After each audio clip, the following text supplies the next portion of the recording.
Welcome to this episode of the Dry Eye and Ocular Surface Disease section of the Clinical Podcast Series, brought to you by the American Academy of Optometry Foundation. Today's episode is the effect of low-level light therapy in individuals with dry eye disease.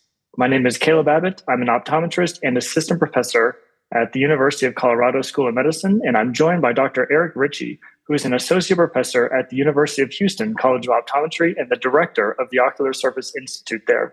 I've been looking forward to this podcast with Dr. Ritchey as he has a wealth of knowledge and his research is so pertinent to us dry eye clinicians. Thanks for joining us, Eric.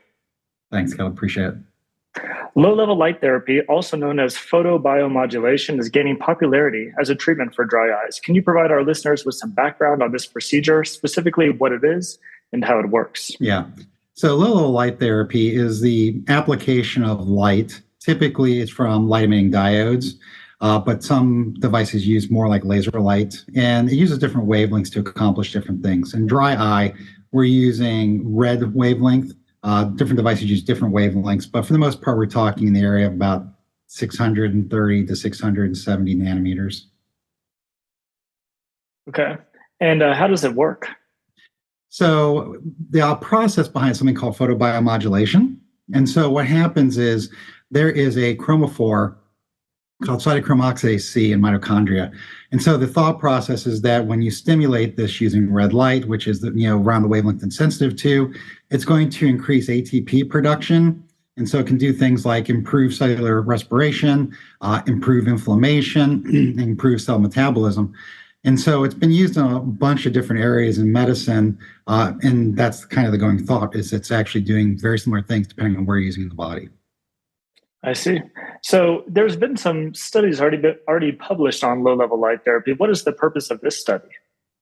So the thing we were interested in is, can low-level light therapy really be a standalone treatment? Most of the stuff when we were starting to do our research to prep for this study was low-level light therapy being used as an add-on to things like IPL treatments. And so the thought process was, IPL treatments are great, but there are some people that it's really contraindicated for, particularly people with darkly pigmented skin. It can cause some depigmentation.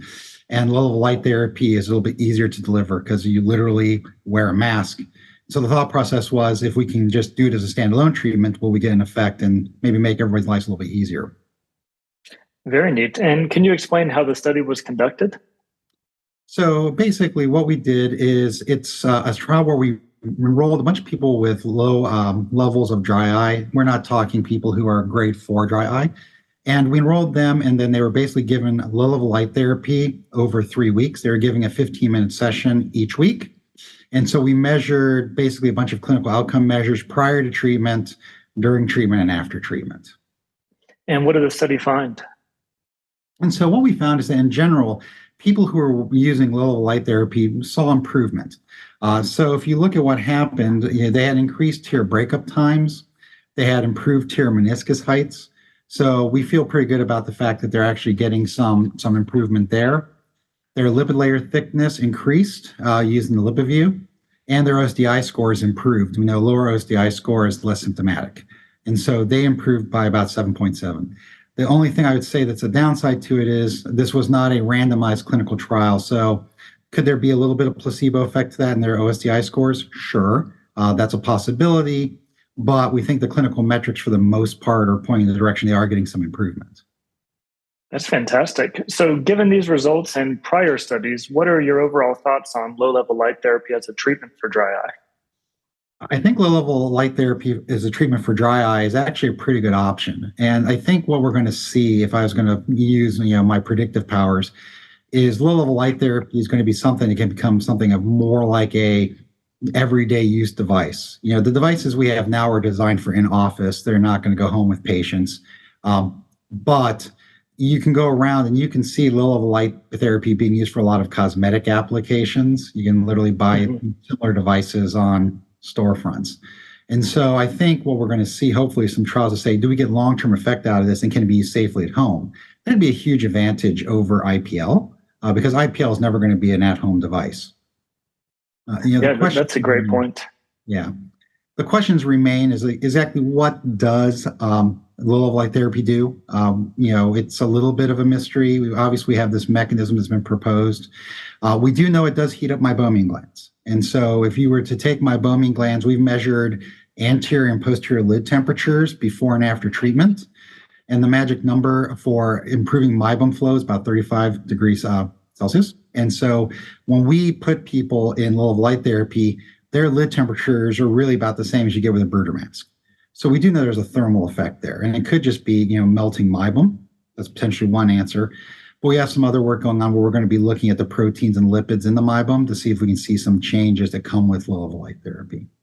That will be a great study because I think right now a lot of clinicians are thinking that low-level light therapy probably works well, similar to how a Bruder mask works, that it's actually just a thermal effect on the meibomian glands. It'd be great to see any alterations in the meibum secretions. Any relevant take-home points for our listeners? One of the things we found that it's a little bit counterintuitive, but I think something you might want to consider is if you're going to do low-level light therapy, we actually did Schirmer strip tests on our patients and our subjects in the study. And what we found was that after treatment, after the 3 doses, we got a decrease in Schirmer strip, about 4 millimeters or so. And it seems a little counterintuitive because you're getting less tear film. But what we think is going on is you're actually having an improvement in comfort, and you're probably getting less reflex tearing. We don't do Schirmer strips with anesthesia. So this is de novo. We put the strip in the eye and we run the test. And so I think that you have to kind of take into account people's response in terms of things like surveys, like OSDI, your clinical measures, and understand sometimes you can see something that looks funny, but if you start thinking about the pathways, putting it together, it kind of makes sense. Yeah, excellent points. Well, special thanks to Dr. Ritchey for joining us today on the Clinical Podcast Series. We'll see you at the next episode. Great. Thanks, Kaleb. Appreciate it, buddy.